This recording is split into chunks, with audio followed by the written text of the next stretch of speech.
الشيطان الرجيم بسم الله الرحمن الرحيم اللهم صل على رسولك سيدنا ونبينا مولانا محمد وعلى آل سيدنا ونبينا مولانا محمد முபாரிக் வஸல்லிம் அலைஹி. திருமறை ஷரீஃபுடைய குறிப்பிட்ட அத்தியாயங்களின் சிறப்புகளை நாம் பார்த்து வருகின்றோம். அந்த அடிப்படையிலே நாயகம் ஸல்லல்லாஹு அலைஹி வஸல்லம் அவர்கள் சொன்னார்கள், எந்த ஒரு மனிதன் குர்ஆன் ஷரீஃபை ஓதுகின்றார், மன் கரஅல் குர்ஆன வ அமில பிமா ஃபீஹி, குர்ஆன் ஷரீஃபையும் ஓதுகின்றார், குர்ஆன் ஷரீஃபில் உள்ளபடி தனது வாழ்க்கையை மாற்றிக்கொள்கின்றார்.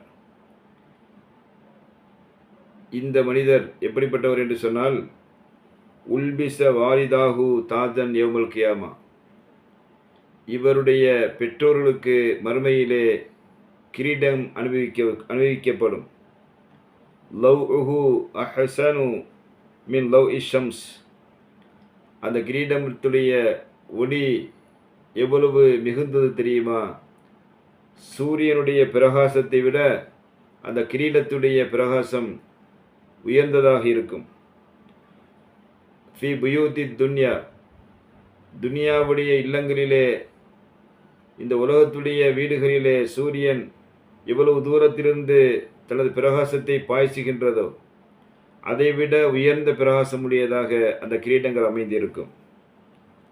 லவ் கானத் ஃபீக்கும் ஃபமா லன்னுக்கும் பில்லதி அமில பிஹாதா, அந்த சூரியனே உங்களிடத்தில் இருந்தால் நீங்கள் அதைவிட வேறொன்றை எப்படி சிறந்ததாக பெற்றுக்கொள்ள முடியும்?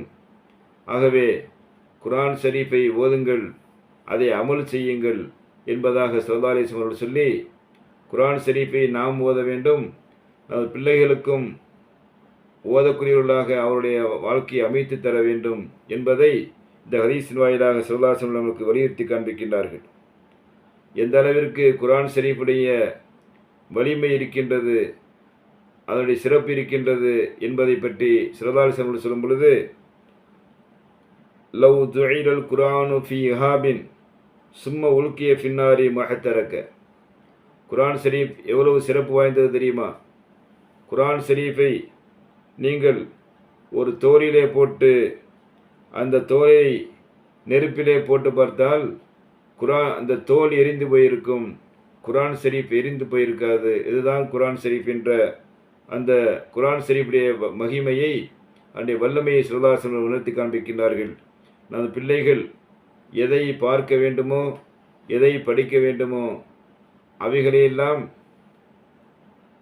விட்டுவிட்டு தேவையில்லாத ஒன்றை பார்ப்பதற்கும் படிப்பதற்கும் பெற்றோர்கள் துணை போய்விடக்கூடாது என்பதற்கு இந்த ஹதீஸ் ஒரு அழகான எடுத்துக்காட்டாக இருக்கின்றது. அது மாத்திரமல்ல, ஸல்லல்லாஹு அலைஹி வஸல்லம் அவர்கள் சொன்னார்கள், இன்ன லிகுல்லி ஷையின் கல்பன், ஒவ்வொரு பொருளுக்கும் ஒரு உள்ளம் இருக்கின்றது, இதய பகுதி இருக்கின்றது. வ கல்புல் குர்ஆனி யாசீன், இந்த குர்ஆன் ஷரீஃபிற்கு இதய பகுதி எது தெரியுமா? யாசீன் சூராவாகும்.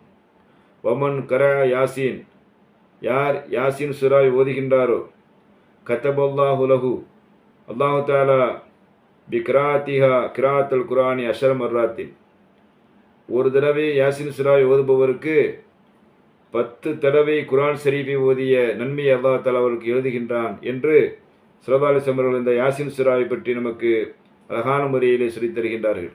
ஆகையினால்தான் நமது முன்னோர்கள் அந்த அல்ஹம்து சூராவையும் ஃபாத்தியா குர்ஆன் ஷரீஃபிலே இதயம் என்று சொல்லப்பட்ட யாசீன் சூராவையும் ஓத தவறியதில்லை என்பதை நாம் உணர்ந்து கொள்ள வேண்டும்.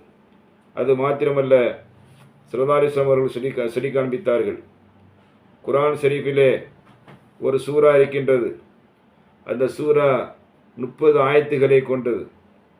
அந்த 30 ஆயத்துகளை கொண்ட அந்த சூராவை ஒரு மனிதன் ஓதி வருகின்றான் என்று சொன்னால், ஷஃபஅத் லி ரஜுலின், அந்த சூரா ஒன்றே போதும், அதை ஓதிய மனிதனுக்கு சிபாரிசு செய்யும். எந்த அளவுக்கு சொன்னால், ஹத்தா குஃபிர லஹு, அந்த மனிதனுடைய பாவங்கள் அனைத்தும் மன்னிக்கப்படுகின்ற அளவிற்கு அவனுக்கு இறைவனிடத்திலே அந்த சூரா சிபாரிசு செய்து கொண்டே இருக்கும் என்று சொல்லிவிட்டு, அந்த சூரா எது தெரியுமா? ஹிய தபாரக்கல்லதி பியதிஹில் முல்க்.